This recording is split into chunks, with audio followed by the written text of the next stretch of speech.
Jemaah yang dirahmati Allah Subhanahu wa taala. Adapun keutamaan bulan suci Ramadan dalam rangkaian ayat-ayat yang berbicara tentang puasa, Allah menjelaskan bahwa Al-Qur'an diturunkan pada bulan Ramadan. Dan pada ayat lain dinyatakan bahwa Al-Qur'an turun pada malam Qadar. Sesungguhnya kami telah menurunkannya Al-Qur'an pada Lailatul Qadar. Ini berarti bahwa di bulan Ramadan terdapat malam Qadar itu yang menurut Al-Quran lebih baik dari 1000 bulan. Para malaikat dan ruh Jibril silih berganti turun seizin Tuhan, dan kedamaian akan terasa hingga terbitnya fajar. Jemaah yang dirahmati Allah SWT, di sisi lain dalam rangkaian ayat-ayat puasa Ramadan disisipkan ayat yang mengandung pesan tentang kedekatan Allah SWT kepada hamba-hambanya serta janjinya untuk mengabulkan doa siapapun yang dengan tulus berdoa. Bulan Ramadan adalah bulan yang mulia dan banyak sekali keutamaan yang dijumpai di dalamnya. Di antaranya, jemaah sekalian yang dirahmati Allah SWT, yang pertama, bulan Ramadan itu bulan yang diberkahi oleh Allah. Dibukakan pintu-pintu surga, pintu-pintu neraka ditutup, setan-setan dibelenggu. Ya, ini termasuk dalam sabda Rasulullah SAW, "Asy-syayatinu suffidati wan nari abwabu ghulqat wal jannatu abwabu futihat Ramadhanu jaa idza."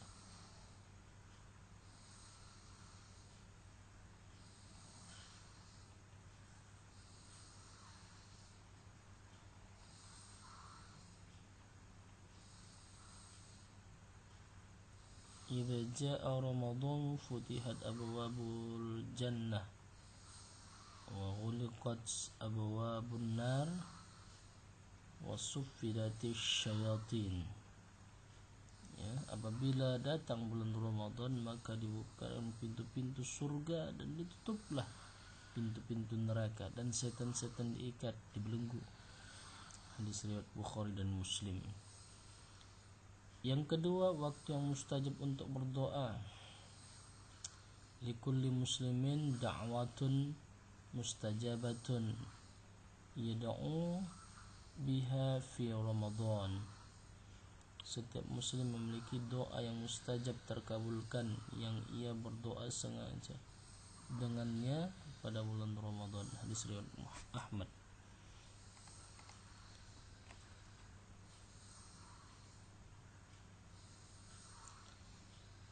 Kemudian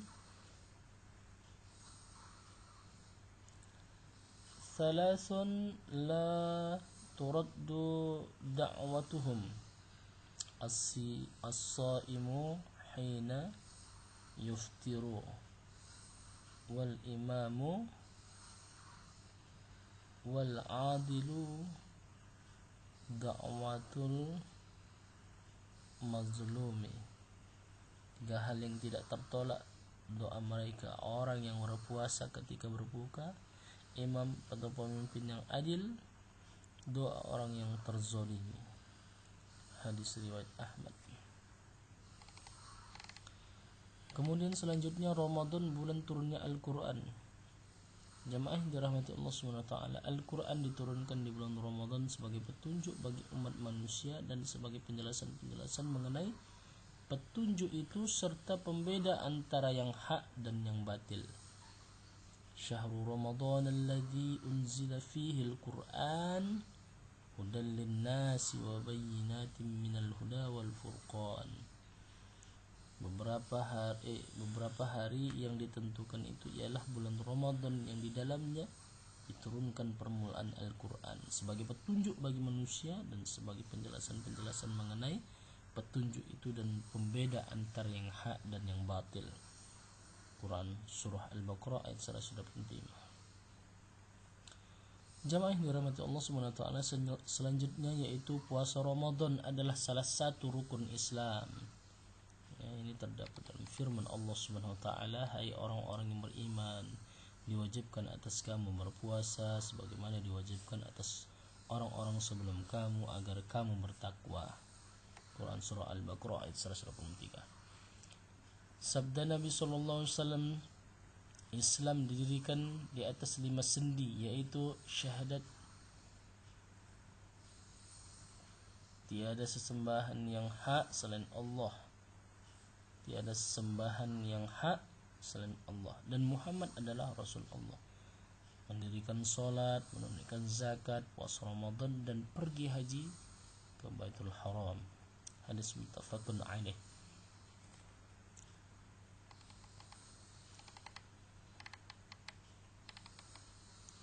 Kemudian selanjutnya yaitu pada bulan mulia ini disunatkan sholat tarawih. Ya, sholat tarawih, sholatnya di malam hari. Jemaah yang dirahmati Allah Subhanahu wa taala, ya, sholat tarawih itu sholat malam pada bulan Ramadan untuk mengikuti jejak Nabi sallallahu alaihi wasallam, para sahabat dan khulafaur rasyidin. Sabda Nabi sallallahu alaihi wasallam, barang siapa mendirikan sholat malam Ramadan karena iman dan mengharap pahala dari Allah, niscaya diampuni dosa-dosanya yang telah lalu. Hadis muttafaqun alaih. Jamaah yang dirahmati Allah Subhanahu wa taala, pada bulan Ramadan, ya, selanjutnya pada bulan Ramadan terdapat Lailatul Qadar, malam yang lebih baik daripada 1000 bulan atau sama dengan 83 tahun 4 bulan. Malam di mana pintu-pintu langit dibukakan, doa dikabulkan, dan segala takdir yang terjadi pada tahun itu ditentukan. Ya, dianjurkan kita membaca doa Ramadan. Sabda Nabi Muhammad SAW, barang siapa mendirikan sholat pada malam pada Lailatul Qadar karena iman dan mengharap pahala dari Allah, niscaya akan diampuni dosa-dosanya yang telah lalu. Hadis muttafaqun alaih. Malam ini terdapat pada malam 10 malam terakhir.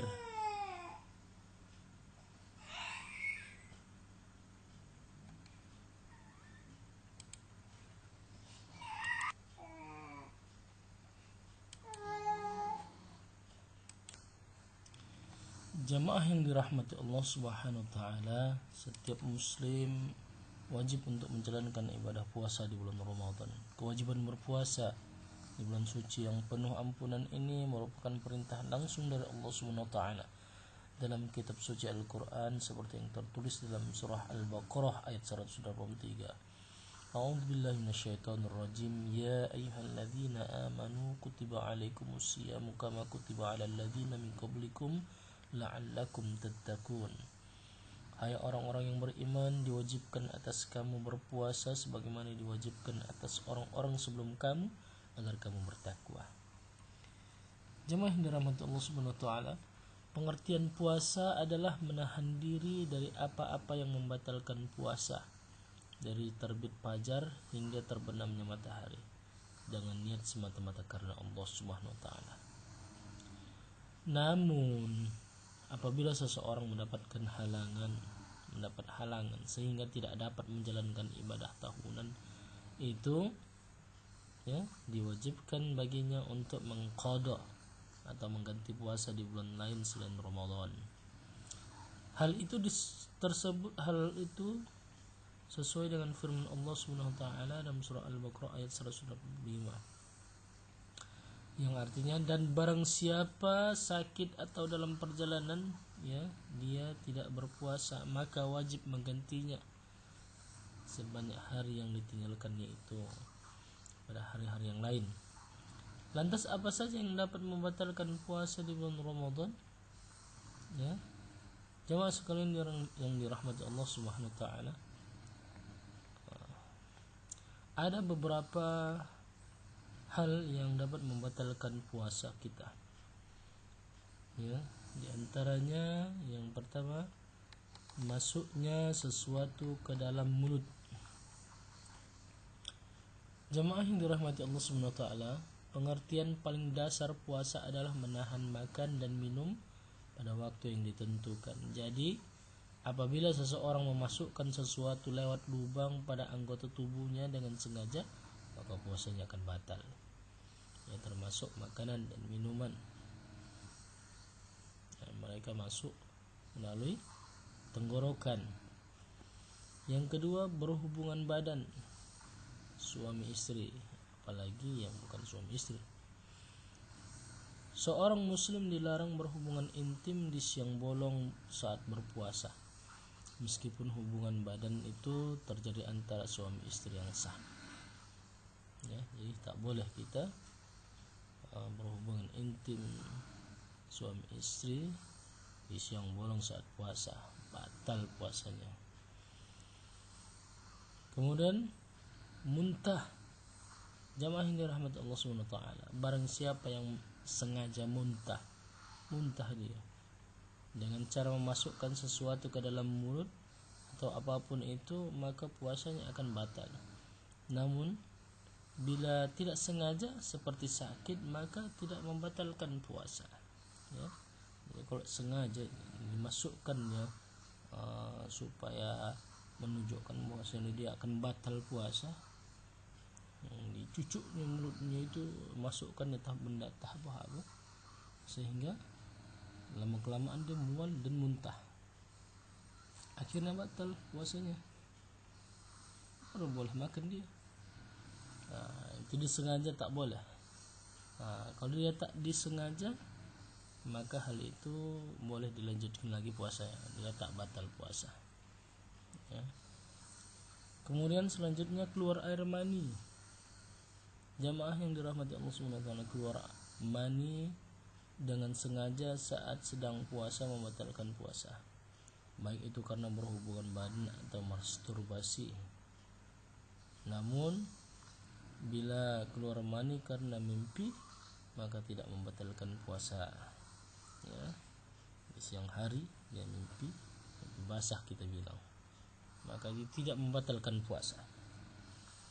Kemudian yaitu haid atau nifas. Jamaah yang dirahmati Allah Subhanahu wa taala, bagi perempuan yang mengalami haid saat berpuasa, maka secara otomatis puasanya akan batal dan wajib menggantinya di hari lain. Senada dengan itu juga berlaku bagi perempuan yang mengeluarkan darah akibat proses melahirkan, yaitu nifas. Ya, dia terus menerus juga seperti haid, keluar setiap saat. Kemudian gila. Bila seseorang hilang kesadaran atau mendadak gila, maka puasanya batal. Alasannya, puasanya hanya diwajibkan kepada orang yang sehat akal dengan penuh kesadaran. Jadi orang gila, ya, tak wajib puasa. Ya, batal puasanya tiba-tiba dia gila. Bisa jadi terbentur dengan benda tumpul kuat-kuat, hilang ingatannya, batal puasanya. Yang terakhir adalah murtad. Jamaah yang dirahmati Allah Subhanahu wa taala, murtad, ya, syarat utama menjalankan puasa Ramadan adalah percaya bahwa perintah puasa berasal dari Allah Subhanahu wa taala. Apabila seseorang tidak lagi percaya dengan Allah dan perintahnya, maka secara otomatis puasanya akan batal. Ya, murtad itu keluar dari agama Islam. Ya, tidak percaya dengan agama Islam lagi, berarti murtad, orang yang keluar, ya, dari agama Islam. Inilah yang dapat saya sampaikan, mudah-mudahan bermanfaat untuk kita semua. Assalamualaikum warahmatullahi wabarakatuh.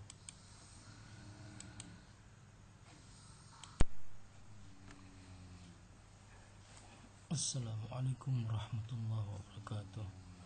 Masuk dalam materi kita, yaitu hal makruh dalam puasa yang perlu kita hindari. Makruh dalam kaidah fikih, amalan yang tidak disukai Allah Subhanahu wa taala sekalipun tidak mengandung dosa, ini dinamakan makruh. Jadi makruh puasa atau puasa makruh adalah perkara atau hal yang jika sahabat lakukan atau saudara-saudara lakukan ketika berpuasa akan berpotensi merusak pahala puasa. Karena hal tersebut tidak disukai oleh Allah Subhanahu wa taala. Oleh karena itu ada baiknya kita mengetahui apa saja makruh puasa di bulan Ramadan. Berikut nanti saya sampaikan perkara makruh ketika puasa yang dianjurkan untuk ditinggalkan karena berpotensi merusak kesempurnaan puasa. Yang pertama, tidur terlalu lama. Apakah tidur di bulan puasa makruh? Jawabannya ya. Jika kita tidur terlalu lama ketika sedang berpuasa maka dihukumi makruh. Tidak terlalu lama akan membuat kita lalai hingga meninggalkan kegiatan wajib dan produktif lainnya seperti sholat, sekolah, ataupun bekerja. Jangan sampai puasa dijadikan alasan untuk meninggalkan kewajiban lain. Hal ini tidak diperbolehkan dan dihukumi makruh dalam puasa. Karena sesungguhnya semua hal yang berlebihan itu dibenci oleh Allah Subhanahu wa taala.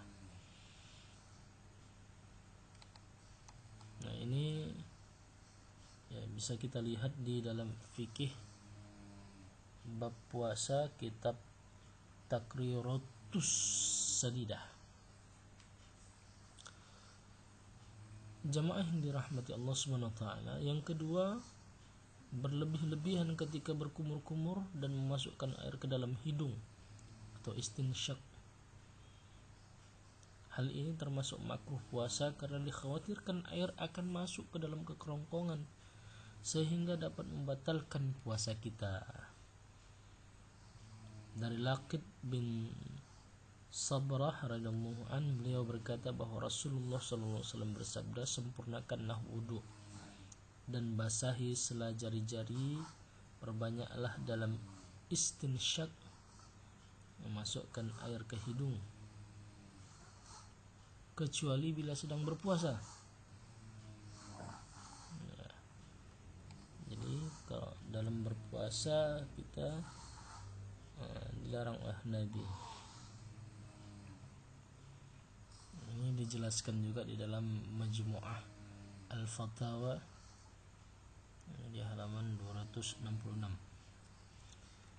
Kemudian yaitu berbekam, mengeluarkan darah. Bekam itu mengeluarkan darah. Jamaah yang dirahmati Allah Subhanahu wa taala, makruh puasa yang kedua adalah berbekam. Selanjutnya adalah berbekam. Melakukan bekam saat puasa merupakan hal yang makruh karena berbekam akan membuat tubuh menjadi lemah. Kemudian selanjutnya yaitu mencicipi makanan tanpa ada hajat atau keperluan termasuk makruh puasa. Jamaah yang dirahmati Allah Subhanahu wa taala, mencicipi masakan ketika puasa hukumnya makruh kecuali ada hajat atau kebutuhan. Termasuk dalam kebutuhan adalah seorang ingin memastikan hidangannya tersaji dengan baik. Lalu bagaimana cara kita untuk memastikan rasa dari masakan di rumah? Caranya adalah dengan meletakkan makanan di ujung lidah, dirasakan, kemudian dikeluarkan dan tidak ditelan walaupun sedikit pun. Ya, ini termasuk di dalam kitab Hasyiah Bajuri Syekh Ibrahim Al-Bajuri.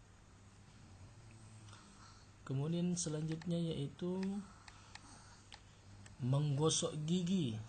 Sebaiknya jemaah sekalian menggosok gigi dilakukan setelah makan sahur. Tidak perlu diulang pada siang hari. Sebagian ulama memakruhkan apabila seseorang berkumur-kumur atau memberus gigi ketika matahari tergelincir pada waktu petang. Jemaah yang dirahmati Allah Subhanahu wa taala, yang selanjutnya adalah mengumpulkan ludah dan menelannya termasuk makruh puasa Ramadan. Begitu juga menelan dahak. Menelan ludah dimakruhkan karena bisa mencapai tenggorokan dan seseorang bisa menjadi kuat menahan puasa dengan menelan ludah. Banyak ludahnya, kumpul-kumpul di mulut, tolannya. Ya, ditambah itu kotor atau kendir atau dahak dan berbahaya bagi kesehatan kita. Ya, ada juga begitu. Ya, yang selanjutnya itu banyak meludah setelah buka puasa, termasuk makruh puasa. Banyak meludah setelah berbuka puasa dihukumi makruh karena ini akan menghilangkan keberkahan dari berbuka puasa. Pahala yang besar berbuka puasa diantaranya doa-doa sahabat mudah diijabah, doa-doa jamaah sekalian mudah diijabah. Oleh karena itu jangan banyak meludah ketika berpuasa. Jadi itulah beberapa hal tentang yang dapat menjadikan ibadah puasa kita menjadi makruh, maka itu harus kita hindari semuanya. Demikian yang dapat saya sampaikan. Assalamualaikum warahmatullahi wabarakatuh.